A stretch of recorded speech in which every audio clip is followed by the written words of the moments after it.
दोस्तों, साल भर में हम जितने भी प्रकार की सब्जियां लगाते हैं उनमें सबसे ज़्यादा प्रकार की सब्जियां जुलाई और अगस्त माह में लगाई जाती हैं। 12 महीने में ये 2 महीने ऐसे हैं जिनमें हर प्रकार की सब्जियों को हम ग्रो कर सकते हैं। गर्मियों वाली सब्जियां उनको भी आप लगा सकते हैं, या फिर जो आपकी जितनी भी प्रकार की बेल वाली सब्जियां हैं उनको भी आप इन दोनों महीनों में लगा सकते हैं। और उसके बाद में अगस्त आते आते जो सर्दियों वाली सब्जियां हैं, अधिकतर उन सब्जियों की बुआई का कार्य भी अगस्त माह से शुरू कर दिया जाता है। और इस माह में लगाई गई जो सब्जियां होती हैं, जिनमें से कुछ चुनिंदा सब्जियों का अगर आप सिलेक्शन करते हैं तो शुरुआत में भी, यानी कि जब 60-65 दिन बाद में या कुछ फसलें 30-35 दिन बाद में शुरू होती हैं, तो शुरुआत में भी एकदम हाईएस्ट मंडी भाव मिलते हैं। और इनमें से कुछ सब्जियां ऐसी हैं जो 2-4 महीने तक लगातार जब तक आपको उत्पादन देती हैं तब तक हाई डिमांड में रहती हैं। उत्पादन भी काफ़ी जोरदार मिल जाता है। और ये सब्जियां या ये सीज़न इन सब्जियों के काफ़ी ज़्यादा सूटेबल होने की वजह से उत्पादन भी हमें काफ़ी ज़बरदस्त मिलना शुरू हो जाता है, क्योंकि अगस्त में हम जो सब्जियां लगाते हैं बाद में बारिश की चपेट में कम आती हैं। हैवी रेन वगैरह, आंधी तूफान वगैरह वो काफ़ी ज़्यादा कम हो जाते हैं। बाद में जाके जल भराव जैसी समस्याएं या संकट काफ़ी कम देखने को मिलते हैं। इसलिए उत्पादन और उत्पादन की क्वालिटी भी काफ़ी ज़ोरदार मिल जाती है और सप्लाई काफ़ी सीमित रहती है मंडियों में उन सब्जियों की, और उत्पादन काफ़ी ज़ोरदार और मंडी भाव भी काफ़ी ज़ोरदार मिलने की वजह से काफ़ी ज़बरदस्त कमाई आप इन सब्जियों को लगा के कर सकते हैं। लेकिन दोस्तों, आज इस वीडियो में मैं आपको सिर्फ 2 सब्जियों के बारे में जानकारी देने वाला हूं, और इन दोनों सब्जियों को आप बताए गए समय तक ग्रो कर लेते हैं। जुलाई और अगस्त माह में दोनों सब्जियों का समय अलग अलग है, लेकिन अगर आप सही तरीके से और सही समय पे आप इन दोनों सब्जियों को ग्रो कर लेंगे तो हाई डिमांड और हाई उत्पादन आप इन दोनों सब्जियों से आराम से निकाल सकते हैं। कहने का मतलब है 2 से 2.5 लाख रुपए तक का प्रॉफिट भी ये दोनों सब्जियां एक सीजन में आपको देने की क्षमता रखती हैं। इन दोनों सब्जियों के बारे में पूरी जानकारियां आज इस वीडियो में आपके साथ शेयर करूंगा, इसलिए वीडियो पे लास्ट तक बने रहना है, क्योंकि लगाने का सही तरीका, ज़्यादा से ज़्यादा उत्पादन निकालने के तरीके, किस तरह से बरसात के सीजन में आप इन सब्जियों से अच्छा उत्पादन निकाल सकते हैं, किस समय तक आपको इन सब्जियों को ग्रो करना है, ये कंप्लीट जानकारियां इस वीडियो में आपके साथ शेयर की जाएंगी। इसलिए वीडियो पे लास्ट तक बने रहिएगा, और वीडियो अगर आपके लिए इंफॉर्मेटिव रहे तो इस वीडियो को लाइक और शेयर जरूर कर दीजिएगा। नमस्कार किसान भाइयों, मेरा नाम है सुरेश और आप देख रहे हैं खेत किसान झुंझुनू। तो दोस्तों, आज इस वीडियो में हम जिन 2 सब्जियों के बारे में बात करने वाले हैं, जिनको आप बिल्कुल कम खर्चे में आने वाले सीजन में लगा भी सकते हैं, थोड़े दिनों में ही ये दोनों सब्जियां आपकी तैयार हो जाएंगी। मंडी भाव एकदम हाईएस्ट आपको देखने को मिलेंगे, यानी कि लगभग 30-35 या 40-50 दिन बाद में आपकी फसलें जब तैयार होंगी, मंडी भाव आसमान छूते हुए आपको दिखेंगे। यानी कि पहली फसल है दोस्तों हरा धनिया। फिलहाल हरा धनिया मार्केट में 150 से 180 रुपए तक जा रहा है। होलसेल मंडी भाव की बात कर रहा हूँ, हमारे झुंझुनू सिक्कर वगैरह की। आपकी मंडियों में क्या चल रहा है कमेंट करके बता दीजिएगा। अब अगर आप इसको लगाते हैं तो 100 से 150 रुपए की मंडी भाव आप आराम से लेके चल सकते हैं, क्योंकि अब अगर आप लगाते हैं तो मैक्सिमम 30-35 दिन में आपकी जो फसल है वो तैयार हो जाती है, अगर आप सही तरीके से इसको लगाते हैं। बरसात के सीजन में अगर आप इसको लगा रहे हैं, चाहे जुलाई में लगाएं, जुलाई के अंतिम सप्ताह में लगाएं, या फिर आप चाहे इसको अगस्त में लगाएं, जब भी आप इसकी बुआई करें बस 2-3 सावधानियां रखनी है, ज्यादा कुछ नहीं है इसमें। अगर थोड़ी सी सावधानियां रख ली तो बेशुमार उत्पादन भी ये आपको दे जाएगा और बेशुमार मंडी भाव भी आपको ये दे जाएगा। बिल्कुल कम खर्चे वाली फसल है।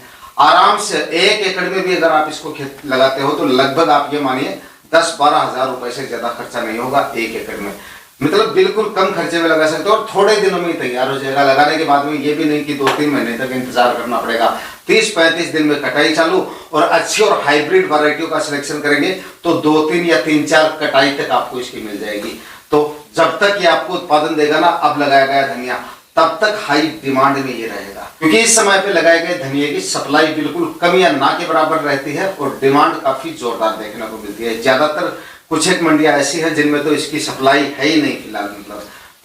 मतलब ज्यादातर क्षेत्रों में अच्छे खासे मंडी भाव ही इसके देखे जा सकते हैं। बस लगाने से पहले अच्छी वैरायटियों का सिलेक्शन करें। बरसात के सीजन में लगा रहे हैं तो एक तो ऐसी भूमि का चयन करें जिसमें जल धारण की क्षमता अच्छी हो, मतलब कि मोटी भूमि हो, जो बलुई दोमट या बलुई मिट्टी, इस तरह की मिट्टी है तो उसमें आप खेती करें। बीज की मात्रा सीमित रखें, और हवा और प्रकाश बराबर पास होता रहे। दिन के 3-4 घंटे की धूप लगनी चाहिए। बाकी दोपहर की सीधी धूप से इसको बचाना भी है, क्योंकि टेम्परेचर काफ़ी ज़्यादा रहते हैं। तो थोड़ी सी अगर सावधानियां रखेंगे, पूरी जो इसको लगाने का तरीका है वो समझ लीजिए।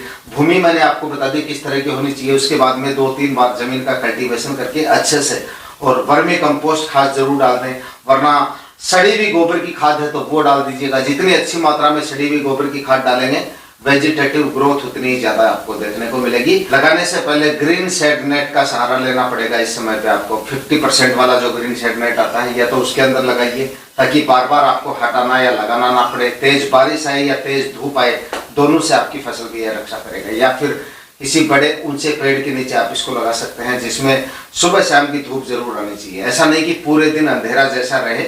ऐसी जगह पे अगर आप लगाएंगे तो फिर समस्याएं आ सकती हैं, मतलब सड़न वगैरह की समस्याएं भी आ सकती है। धनिया की जो क्वालिटी है वो भी आपको नहीं मिलेगी। हरी चमकदार पत्तियां नहीं मिलेंगी। मतलब जो ग्रीनरी आपको देखने को मिलती है हरे धनिया में, मार्केट में लेके जाएंगे तो वो क्वालिटी आपको देखने को नहीं मिलेगी। अगर ऐसा नहीं कि पूरे दिन उसमें छांव ही रहे, ऐसा नहीं है, धूप भी लगनी चाहिए, वरना पीलेपन वगैरह की समस्याएं भी आ सकती हैं। तो सारी चीजें मैच होनी चाहिए। तो ऐसे पेड़ के नीचे लगाएं जहां पे सुबह शाम की 2-3 लगभग 4-5 घंटे की धूप जो है वो लगनी चाहिए, और दोपहर को सीधी धूप से आपको इसको बचाना है। उसके बाद में क्या करना है, उसके बाद में धनिया के बीजों की बुआई करने से पहले 24 से 48 घंटे तक पानी में भिगोए 2 भागों में डिवाइड कर ले बीज को। ऐसा नहीं कि साबुत ही आपने डाल दिया, 2 भागों में डिवाइड कर ले। उसके बाद में छाया में सुखा के, पानी से निकाल के और छाया में सुखा के, उसके बाद में आप इसके बीजों की बुआई करें। ज्यादा मिट्टी आपको ऊपर नहीं चढ़ानी है। काफी किसान भाई पाटा वगैरह भी लगा देते हैं, हाथ से लगा, मतलब कुछ बर्तन वगैरह लेके ऊपर से ऐसे क्यारी को मांजने की आदत होती है, वो भी नहीं करना है। मिट्टी मतलब बीज डालने के बाद ऊपर से मिट्टी को टाइट नहीं करना है, प्रेस नहीं करना है, और हल्की मिट्टी की परत चढ़ानी है। उसके बाद में जब तक अंकुरण नहीं हो जाए तब तक हल्की नमी बना के रखना है। ऊपर से मिट्टी सूखनी नहीं चाहिए, क्योंकि मिट्टी की हल्की सी लेयर आपने डाली है। अगर एक दिन भी धूप लगी, उसमें सीधी धूप एक दिन भी लगी मतलब, और सिंचाई आपने 2 दिन तक नहीं की, तो फिर नमी की कमी की वजह से धनिया के बीज खराब भी हो सकते हैं और टाइमिंग ज्यादा भी ले सकते हैं। तो नमी जब तक जर्मिनेशन न हो जाए तब तक नमी बना के रखना है। इसके बाद में खाद उर्वरकों की बात करें तो डीएपी डाल दीजिएगा, 40-50 केजी डीएपी डाल दीजिएगा। चाहे तो 15-20 केजी आप म्यूरेट ऑफ पोटाश भी डाल दें, ताकि स्टेम की साइज और क्वालिटी अच्छी मिले। और साथ ही 20-25 केजी यूरिया खाद डाल दीजिएगा। ये खाद उर्वरक डालने हैं। फंगीसाइड जरूर डाल दीजिएगा। जैसे ही धनिया थोड़ी सी मतलब 10-15 दिन की अवस्था में आता है और जगह घेरनी जब शुरू कर देता है धनिया, मतलब नीचे तक हवा पास होनी बंद हो जाती है, तब आप फंगीसाइड का स्प्रे, बारिश वगैरह होती है तो जरूर निकालते हैं। जैसे आज बारिश हुई, अगले दिन एक फंगीसाइड का स्प्रे निकाल दीजिए। धनिया की अच्छी वैरायटियों की बात की जाए दोस्तों, तो हम तो नामधारी की लगाते हैं। नामधारी की एक तो सुरभि वैरायटी आती है, काफ़ी अच्छी और काफ़ी शानदार वैरायटी है, इसको आप इस समय पे लगा सकते हैं। और एक और आती है नामधारी की ही भूमि वैरायटी, ये भी धनिया की काफ़ी अच्छी और काफ़ी शानदार वैरायटी है। इन दोनों में से जो भी वैरायटी आपको मिल जाए उनका आप सिलेक्शन कर सकते हैं, और अच्छी पैदावार के साथ साथ अच्छा प्रॉफिट भी हरे धनिया की फसल से आने वाले इस सीजन में आप ले सकते हैं। इसके बाद में दोस्तों बात करते हैं अगली सब्जी फसल के बारे में, और इसको आप सॉलिड कमाई वाली फसल भी कह सकते हैं। यानी कि अब आप लौकी का चुनाव कर सकते हैं दोस्तों। और फिलहाल लौकी के फिलहाल की बात करें तो 25-30 रुपए केजी मार्केट में जा रही है। कुछ एक मंडियों की मैं नहीं कह सकता, लेकिन ज़्यादातर मंडियों में फिलहाल 20-25-30 रुपए तक भी जा रही है। यानी कि अच्छी खासी डिमांड आने वाले सीजन में आपको देखने को मिल सकती है। और अगर इतने मंडी भाव नहीं भी मिलते हैं और 15 से 20 रुपए के एवरेज मंडी भाव भी लौकी आपको दे जाती है, तब भी इससे अच्छी खासी कमाई की जा सकती है। क्योंकि बेल वाली सब्जियों में ये भी एक थोड़ी लंबी अवधि की फसल है, थोड़ी ज़्यादा दिनों तक चलती है। इस वजह से ज़्यादा दिनों तक चलती है, इसका तो फ़ायदा ये होता है कि इसमें आपको हर टाइप के मंडी भाव मिल जाते हैं। अगर शुरुआत में या बीच में या लास्ट में मंडी भाव कम या ज़्यादा रह सकते हैं, मतलब ऐसा नहीं कि भाई कम चल रहे हैं तो वो लास्ट तक कम ही रहेंगे, और हाईएस्ट चल रहे हैं तो हाईएस्ट की भी कोई गारंटी नहीं रहती। तो मतलब कम या ज़्यादा या एवरेज मंडी भाव, मतलब कि हर टाइप के मंडी भाव आपको इस पूरे सीजन के दौरान मिल सकता है। तो थोड़ी ज़्यादा दिनों तक उत्पादन देने वाली सब्जियों का ये बड़ा बेनिफिट होता है कि इसमें एक ही भाव पे हमें डिपेंड रहने की आवश्यकता नहीं रहती है। बाकी उत्पादन की बात करें तो उत्पादन भी इसका काफ़ी ज़ोरदार बैठता है। बेल वाली सब्जियों में काफ़ी अच्छा खासा उत्पादन देने की क्षमता रखती है। 250-300 क्विंटल तक आप इससे उत्पादन निकाल सकते हैं। और अगर मचान विधि से लटका के इसकी खेती करते हैं आप, तारबास वगैरह लगा के, और मंडप अच्छे से तैयार करते हैं, डिस्टेंस प्रॉपर मैनेज रखते हैं, दूसरा रोग बीमारियों से फ्री रखते हैं, खाद उर्वरक फर्टिगेशन स्प्रे पे ध्यान देते हैं, तो लौकी 300 क्विंटल तक उत्पादन भी दे सकती है। और ऐसे में अगर आपको 12-13 रुपए के मंडी भाव भी मिल जाते हैं तो भी इससे काफ़ी अच्छी खासी कमाई की जा सकती है। लेकिन साल के 1-2 महीनों को छोड़ दिया जाए तो लौकी के 15-20 रुपए से एवरेज मंडी भाव मान के चल सकते हैं आप। 15-20-25, 15-20-25 के हर बार रहती है। तो इतने मंडी भाव अगर मिल जाते हैं तो लौकी से भी लाखों का प्रॉफिट आसानी से निकाला जा सकता है। खर्चा इसमें आपका क्या होगा? खर्चा इसमें आपका तारबांस का होगा। इसमें आपका खर्चा थोड़ा कम होता है, बेगार थोड़ी सी ज़्यादा होती है।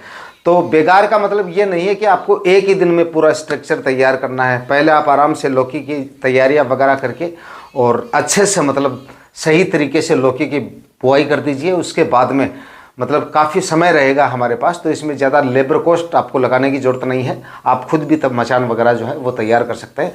10-15 हज़ार रुपये का आपका ज़रूर खर्चा आएगा। बाकी मतलब भाव उतना आपको एक्स्ट्रा मिल जाएगा, रोग बीमारियाँ मतलब नहीं आएंगी आपकी फसल में, इसलिए उत्पादन भी ज़्यादा मिलेगा।